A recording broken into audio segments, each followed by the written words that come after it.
দেশ গড়ার পরিকল্পনা আগামী দিনে বিএনপি ক্ষমতায় আসলে বিএনপির ভারপ্রাপ্ত চেয়ারম্যান এবং ছাত্র দলের সাংগঠনিক অভিভাবক জনাব তারেক রহমান এদেশের মানুষের জন্য, এদেশের আপামর জনসাধারণের জন্য উনি কী করতে চান তারই একটা কর্মশালা আমাদের ছাত্রদল, যুবদল, স্বেচ্ছাসেবক দল এবং আমাদের যারা এবারের আগামী জাতীয় সংসদ নির্বাচনে যারা এমপি প্রার্থী হবেন তাদেরকে উনি দিক নির্দেশনামূলক বক্তব্য দিচ্ছেন।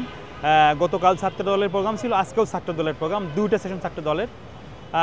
নির্দিষ্ট বিষয়ভিত্তিক আলোচনা যারা আছেন, ডক্টররা যারা আছেন, যারা বিশেষজ্ঞ আছেন বক্তব্য দিচ্ছেন। যেমন স্বাস্থ্য খাতে বিএনপি ক্ষমতায় আসলে কী করবে, নারী উন্নয়নে বিএনপি কী করবে, তারপরে আপনার শিক্ষা খাতে বিএনপি কী করবে, স্বাস্থ্য খাতে কী করবে বিএনপি, পরিবেশ উন্নয়নের জন্য বিএনপি কী করবে, নদী খাল খননের জন্য বিএনপি কী প্রজেক্ট নেবে, শিক্ষকদের মান উন্নয়নের জন্য শিক্ষা ব্যবস্থা নিয়ে সুবিস্তর আলোচনা হচ্ছে এবং বিএনপি ক্ষমতায় আসলে এগুলো কী হবে আমাদেরকে বাস্তবায়ন করতে হবে সে বিষয়ে দিক নির্দেশনার বক্তব্য দিচ্ছেন। এবং আমাদের যারা আমাদের ভোটার, বাংলাদেশের যারা সম্মানিত ভোটার, তাদেরকে কিন্তু এই বিষয়ে বলার জন্য আমাদেরকে দিক নির্দেশনা দেওয়া হচ্ছে যে আমরা ক্ষমতায় আসলে, বিএনপি ক্ষমতায় আসলে বিএনপি আপনাদের জন্য কী করতে চাই তারই কিন্তু একটা দিক নির্দেশনামূলক বক্তব্য এখান থেকে হচ্ছে।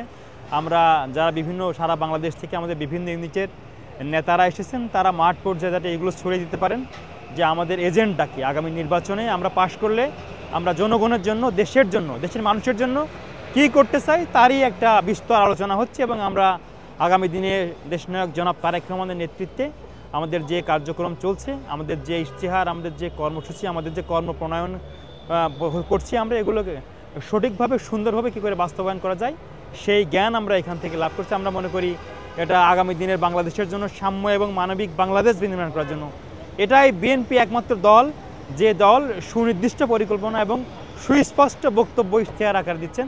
আমরা বাংলাদেশের জনগণের জন্য, বাংলাদেশপন্থী জনগণের জন্য আমরা মনে করি একটা দল হিসেবে বিএনপি পূর্ণাঙ্গ একটা পরিকল্পনা নিয়ে সামনের দিকে আগাচ্ছে এবং এর নেতৃত্ব দিচ্ছেন শহীদ প্রেসিডেন্ট জিয়াউর রহমান এবং দেশনেত্রী বেগম খালেদা জিয়ার জ্যেষ্ঠ পুত্র জনাব তারেক রহমান। আপনাদের এই পরিকল্পনার যদি ক্ষমতায় বিএনপি আসতে পারে তবে কতদিনের মধ্যে এই পরিকল্পনাগুলো বাস্তবায়ন করতে পারে? এটা একটু ছাত্র দলের ভূমিকাটা কত? এটা আমাদেরকে একটা দল ক্ষমতায় আসলে একটা কর্মসূচি হাতে নিলে মন্ত্রী পরিষদ গঠন হওয়ার পরেই কিন্তু কার্যক্রম শুরু হয়। তো এটা তো আপনাকে সময় লাগবে, একটা কর্মসূচি আপনি হাতে নিলে সেটা বাস্তবায়ন করার জন্য সময় লাগবে।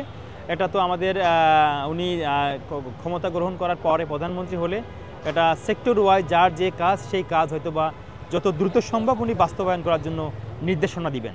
আমরা দেখতে পাই যে প্রত্যন্ত অঞ্চলে যেগুলো গরিব দুঃখী স্টুডেন্ট রয়েছে তারা বিদেশে ভিসা করতে পারে না এবং স্কলারশিপের মাধ্যমে তারা যাইতে পারে না, এমন কি ভূমিকা রয়েছে? যে শিক্ষা নিয়ে আমরা যেমন একটা সবচেয়ে গুরুত্বপূর্ণ যেটা পয়েন্ট আছে শিক্ষার ক্ষেত্রে বলছি, এখানে বলা আছে আমাদের ইশতেহার যে 31 দফা দিয়েছেন সেখানে কিন্তু বলা আছে বাংলা এবং ইংলিশ ভাষার পাশাপাশি আরেকটা যাতে ভাষা শিক্ষা যায় এবং সেই ভাষাটাকে কাজে লাগিয়ে বিদেশে যাতে কর্মসংস্থানের সুযোগ সৃষ্টি, সেটা কিন্তু বলা আছে।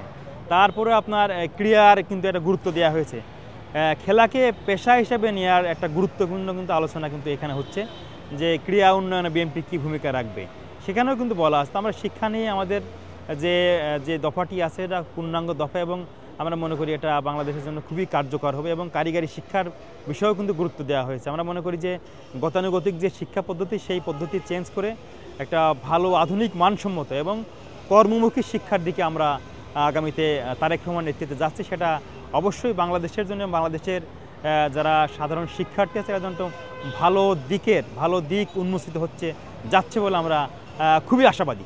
ফেব্রুয়ারিতে নির্বাচন, তবে এই নির্বাচনকে কেন্দ্র করে ছাত্রদলের ভূমিকাটা কত দূর? আমরা আমাদের দলের যে সিদ্ধান্ত সেই সিদ্ধান্ত বাস্তবায়ন করার জন্য ছাত্রদল সবসময় বিগত 17 বছর যেমন সঠিক পথে সুন্দর সিদ্ধান্ত বাস্তবায়নের জন্য রাজপথে ছিল, দলের সকল সিদ্ধান্ত বাস্তবায়ন করার জন্য এবং ভোটের মাঠে ছাত্রদলের যে ভূমিকা, ছাত্রদল বিএনপির ভ্যানগার্ড হিসেবে পরিচিত, ভালো কাজের জন্য ছাত্রদল সবসময় বিএনপির সবার আগে সম্মুখে অগ্রসর হয়। আমাদের সেই ভূমিকা থাকবে যে সুন্দর বিনির্মাণ করার জন্য, সুন্দর নির্বাচন উপহার দেওয়ার জন্য বিএনপির যে দিক নির্দেশনামূলক বক্তব্য সেই অনুযায়ী ছাত্রদল কাজ করবে।